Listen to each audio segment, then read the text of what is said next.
Sementara tersangka baru dugaan tindak pidana korupsi BTS Bakti Kominfo ditangkap di Bandara Adi Sucipto, Yogyakarta. Ketua DPP Partai Bidang Hukum dan HAM Partai Perindo, Tama Satria Langkung menyatakan kasus ini harus menjadi prioritas hukum.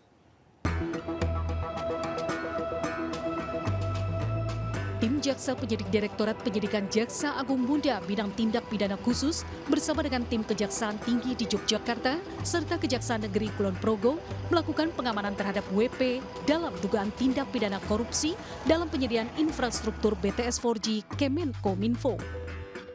Pengamanan dilakukan di Imigrasi Bandara Adi Sucipto, Yogyakarta pada Senin siang pukul 11 waktu Indonesia Barat. WP merupakan seorang kepercayaan tersangka IH yang menjadi penghubung dengan pihak-pihak tertentu dalam perkara dugaan tindak pidana korupsi di Kemenkominfo tersebut.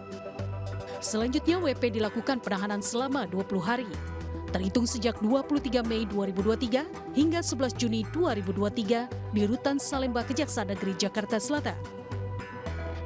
Pada hari ini kita juga melakukan penetapan tersangka atas nama WP, yang notabene orang swasta, yang dianggap sebagai orang kepercayaan daripada IH, yaitu Komisaris PT Solitek Media Sinergi.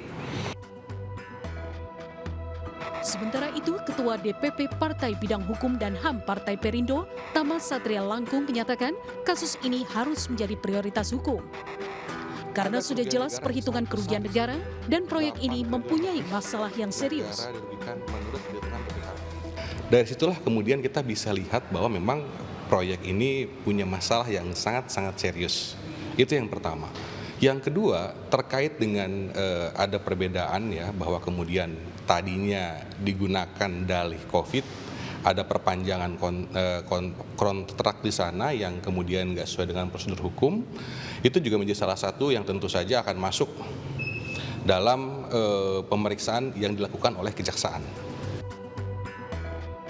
Selain itu, Tama juga menyatakan bagaimana kita menyelamatkan proyek ini dikarenakan masyarakat membutuhkan BTS untuk kebutuhan sarana sehari-hari. Dari Jakarta, Anggita Maura, Raga Firdaus, iNews melaporkan.